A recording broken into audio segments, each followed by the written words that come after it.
Welcome to the Boundaryless HR Experience at the HR Tech Conference 2024. I'm here with Travis Burke. He is the Executive Vice President of Corporate Development and Strategy at Docebo. Really excited to be digging into some market trends that Docebo is seeing, what they're doing for their organizations in the market, and really just sharing some insights. So Travis, thank you for joining us. Thanks for having me. So Travis, let's just start with, share a little bit about what is your role and remit as the Executive Vice President of Corporate Development and Strategy at Docebo? Sure, so I joined Docebo earlier this year, and I have three different functions in my group. So I own our partnership organization, so working closely with Deloitte and other partners that we have in our ecosystem. I also own corporate development, which is looking at our M&A and how we grow organically, inorganically within the business, and also our corporate strategy function. So think about where the business is headed over the next 5 to 10 years. Absolutely. Well, and Travis, learning as a broad topic is incredibly hot right now. There are organizations talking about upskilling, reskilling. How do you drive careers in a different way as there are demographic changes, as there are impacts of the workforce with generative AI and other innovations? Share a little bit about what are some of the market trends that Docebo is seeing that you're then delivering products to enable that learning journey for organizations? Sure, so I think it's a good point. I think a lot of the organizations we talk to are thinking about some of the same topics. They're thinking about AI, how that impacts their workforce, both from the employees they have and also the future growth of the organization. They're also thinking about their skills and skill development. So how do they take their employees that they have today, reskill them for the future workforce? And we're also seeing a lot of organizations think about both their employees and their customer experiences in one vein. So they're thinking about how do I roll out learning programs that really help both our internal employees, but also our external stakeholders like customers, partners, and our sales organizations. Absolutely. I think all of the different categories of learners, internal, external, are critical to solve for organizations in the market. So just share a little bit about Docebo, the journey, who you all are, and really where you're making an impact in the market right now. Sure. So when we think about the business, we think about empowering our customers and their journey that they're on with both their employees and their customers, and how that relates to both learning as well as knowledge management. And so we're thinking about the entire platform as an end-to-end experience that they provide. By doing that, about 80% of our customers use our solution for both internal and external audiences. And so that really allows them to have this one central platform that's really part of the infrastructure that they provide as an organization, whether it's dealing with their employees and growing their learning experiences, or the external audiences, all the way into their e-commerce experience as they're transacting and selling things like learning content through their own platform. Fantastic. And Travis, something that I'm very aware of is some of the AI capabilities that you all have infused into Docebo. I think there's a lot of folks who, when they look at where is some of the disruption in the HR landscape relative to AI innovations, learning is one of those, right? How do you generate training content? How do you serve learning up in the flow of work, right? Tied to skills and things like that. Can you share where Docebo is right now from an AI journey and infusing those capabilities into your products? Yeah, for sure. So I think when we talk about learning in an organization today, it's really about not just having this centralized learning and the compliance training that you and I have to do on an annual basis. Learning is really everywhere within these organizations. So all the leaders we talk to, not just the head of learning and development or even the chief people officer, but the entire business is thinking about how they enhance learning. And so tools like AI and allowing to do better things like AI authoring to better create content are really just part of that like democratization of learning content. Absolutely. So it's not just an L&D person who sits in the back room and creates a content or a course for somebody. Now it's about how can everybody in the organization create content, consume content, and really help evolve the organization. Yeah, really taking opportunities like, if you know these are some of your highest performing salespeople or highest performing engineers, how do they learn or what are they doing in a specific way? Let's take that and get it out to the broader workforce, right? It enables that much faster of a best practices sharing and to your point, kind of the knowledge management component. Exactly. If you think about like the average Fortune 500 company, they have so much data. You know, if you look at companies that have been around for 50 years, 100 years, they have all this data that's sitting in various systems. And so how do you really extract that data so that new employees or employees as they grow their career can consume it? And so things like AI authoring and the ability to interact with data in different ways are really allowing companies to extract that value that's already in their knowledge base, but bring it forward to the employee base as well. Yeah. Travis, I know you all have an extensive customer base right now. What are some of the top 2 or 3 things that customers are asking for you all to continue to build into the product to help enable the journey that organizations are on in this space? Yeah, I think for us, every L&D organization we talk to, their number one complaint is probably that they have too many systems. They have all these point solutions that have kind of filled needs over the years. And so right now we're seeing organizations coming to us and asking for us to provide more to them.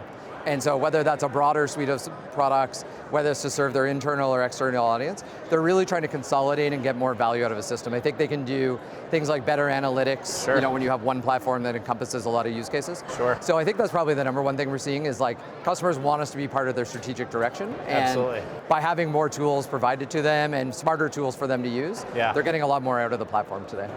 Okay, great. And Travis, I think there's been a lot of conversation around the HR tech market at large and time to value realization.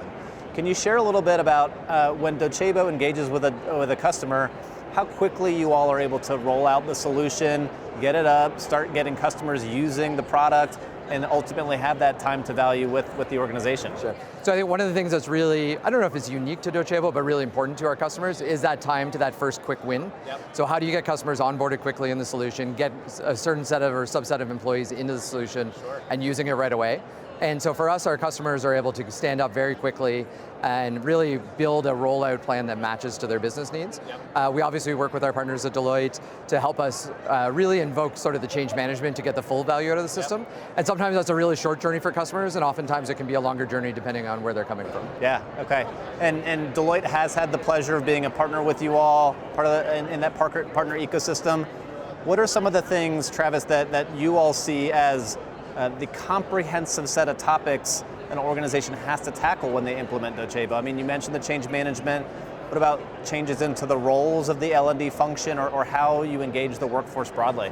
For sure, yeah. So I think there's an evolution for a lot of the roles that interact with Docebo on a day-to-day basis, and it's becoming more efficient. We like to think about it as a productivity solve for companies. Sure. And so one of the things that I think the partnership with Deloitte really allows us to do is unlock a lot of that productivity. It's not just about day-to-day L&D function, but it's Yep. really about like, how do we make that a better organization? And so things like change management are super important. Transformation is critical to their success. Yeah. A lot of organizations are either coming from an early, what we call like an LMS 1.0 solution, Sure. or in some cases very manual processes. And so really helping them redesign that, think about how other leading organizations are doing that today Yep. is really helping a lot of our customers. Yeah, which actually ties to some of the research we saw with our 2024 Human Capital Trends Report.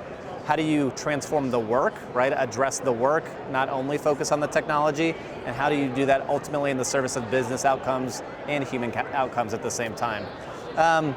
Travis, any last things that you'd like folks to know about Docebo? Like, why should they, take a chance, explore the product, engage with you all, and see how can the organization, how can the product make an impact and drive success for the workforce? I think what's really interesting with our customer base today is that we enter into customer organizations in a whole variety of different ways. So sometimes we're working with customers on their customer experience use case, other times it's related to employee experience. But what we see is a number of customers, once they start working with the platform and understand the value of it, have really expanded that to satisfy multiple use cases. And 4 out of 5 customers that we have today use our solution both internally and externally. And what I think is really interesting is companies really see the value in the solution and often have a conversation of, if we trust our employees with a solution like this, why wouldn't we trust our customers? Or the other way around. And so for us, it's really important that we build that relationship with our customers, we make that a partnership for life that we have with that organization and really help them drive value. Yeah, which I think speaks to the fact that technology implementations, they're not a one and done thing, right? Once it's in, you need to focus on how are you sustaining the evolution, how are you bringing those new product features in, how are you continuing to maximize the ROI of your investment along the way. Travis, I know there's a lot of data and analytics that come with Docebo to just demonstrate the power of impact on learning. Can you highlight maybe 1 or 2 things that you've seen organizations really focus on to demonstrate here's the impact that you're driving in the workforce? Yeah, it's interesting. I think our advanced analytics module that we just launched for our customers has really been probably one of the fastest adopted solutions that we have. Wow. And exactly for that, there's so much learning data that's in a system, and so being able to benchmark employees both from a skill development standpoint, but also allow them to understand where benchmarks are in the industry and how they're growing and succeeding against that has been really insightful for them. I think it's something that they haven't had access to before. When you have data in a lot of different systems, it's really hard to extract that. And so from that standpoint, we're just seeing a lot of utilization of that module and really better understanding of the workforce and the growth of the workforce. Yeah, fantastic. And Travis, I'll go just to the market broadly. In your role from a corporate development and strategy perspective, I'm sure you're keeping pulses and tabs on really what's going on out there. Anything that you're personally excited about, whether it's what you've seen here at HR Tech or just out in the market, that's something that folks out there should know and be aware of, that's really exciting? Yeah, I think there's probably two main things that come to mind. So one is on the skill development side. Yep. I think it's really interesting if you look around HR Tech or any of the other conferences, there are a million different ways that companies can solve the skills equation, and they're all trying to figure it out at the same time. Yeah. And so as vendors, it's really interesting to work with customers and really spend a lot of time to understand those challenges. Yep. So I think that's definitely number one. Number two is a lot of our customers are really coming to us thinking about how to solve the full learning experience. Okay. And so you think about an LMS as a piece of software you log into, you're accessing, but there's also things like virtual experiences. So how do you make a virtual classroom experience better with my LMS?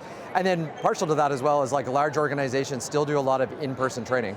And so how do you make the ILT experience better, make it work with your LMS? It's really interesting to see this sort of full puzzle that companies are trying to solve. Right. We go into some large organizations and do sort of mapping of what systems they use today, and we've seen upwards of 25, 30 different learning systems in their environment. And so for us, it's a really interesting journey to go on with our customers and really get them engaged on how do we knock off as many of those things together as we can. Yeah, fantastic. Well, Travis, thank you for joining us at the Boundaryless HR Experience by Deloitte at HR Tech. Folks, really appreciate you joining. Connect with Travis and the Docebo team to learn more. Hot company in a hot space, definitely one you should pay attention to.